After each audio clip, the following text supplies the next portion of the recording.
Hello students. तो आज से हम आपको पढ़ाएंगे आपका साइंस सब्जेक्ट, और आज हम शुरू करेंगे घर्षण से। चैप्टर नंबर 10 है हमारा घर्षण। तो आइए हम पढ़ते हैं घर्षण के बारे में कि घर्षण क्या होता है। जब आप अपनी साइकिल की पैडल चलाना बंद कर देते हैं तो क्या होता है? यह धीमी हो जाती है और कुछ समय बाद रुक जाती है। यदि आप लकड़ी के एक छोटे गुटके को पैर से ठोंकते मारते हैं तो कुछ दूर तक घसीटता जाता है और विरामावस्था में आ जाता है। ऐसा क्यों होता है? क्या कभी आपने सोचा है? यह एक बल के कारण होता है जिसे घर्षण कहते हैं। घर्षण वह बल है जो वस्तु की गति को कम कर देता है या वस्तु की गति को रोक देता है। जब कभी एक वस्तु दूसरी पर गति करती है अथवा गति का प्रयत्न करती है तो उनके संपर्क सतहों के बीच घर्षण कार्य शुरू कर देता है। यह सदैव गति का विरोध करता है। मोटरसाइकिल की टायर और सड़क तथा लकड़ी के गुटके और फर्श के बीच घर्षण बल कार्य करता है। अतः घर्षण वह बल है जो दो सतहों के बीच उत्पन्न होकर उनकी सापेक्षिक गति को अवरुद्ध कर देता है अथवा करने की चेष्टा करता है, यानी कि उस गति को रोकने की कोशिश करता है या उनकी गतियों को रोक देता है। घर्षण के कारण क्या कारण होते हैं? आपने रेगमाल देखा होगा, जिसे हम इंग्लिश में सैंड पेपर कहते हैं। जब हम एक रेगमाल को दूसरे पर फिसलने या फिसलाने की कोशिश करते हैं तो आसानी से नहीं फिसलता, अर्थात खुरदरी सतहों के अंतःपाषण के कारण घर्षण बल रेगमाल को फिसलने नहीं देता है।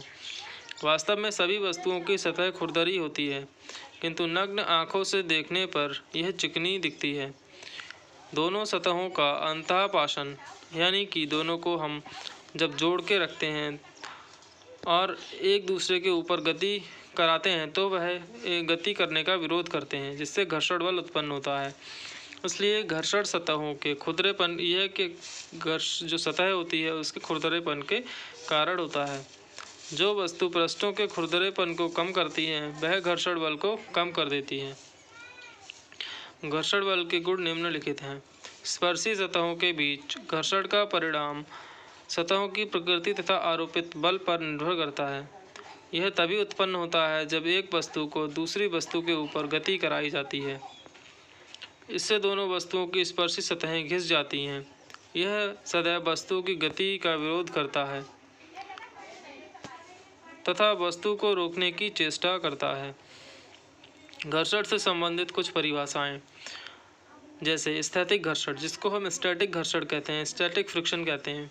यह घर्षण बल दो वस्तुओं को एक दूसरे के ऊपर फिसलने नहीं देता है, स्थैतिक घर्षण कहलाता है। यह बल वस्तु की गति को रोकने के लिए आवश्यक होता है, यानी कि स्थैतिक घर्षण का प्रयोग वस्तु की गति को रोकने के लिए होता है। अतः स्थैतिक घर्षण को स्वसमायोजन बल भी कहा जाता है। जैसा कि आप सभी जानते हैं, घर्षण के कारण ऊष्मा भी उत्पन्न होती है, क्योंकि जब हम अपने हाथों को रगड़ते हैं तब हमारे हाथ गर्म होने लगते हैं। इसका अर्थ यह है कि घर्षण करने से ऊष्मा का उत्पादन होता है। आपने देखा होगा, आपकी साइकिल पैडल चलाना छोड़ देते हैं तब कुछ दूर जाकर रुक जाती है। यह भी घर्षण के कारण होता है, क्योंकि साइकिल के पहिए और रोड के बीच में एक घर्षण बल कार्य करता है जो कि साइकिल की गति को रोकने का काम करता है, जिसे हम स्थैतिक घर्षण कहते हैं।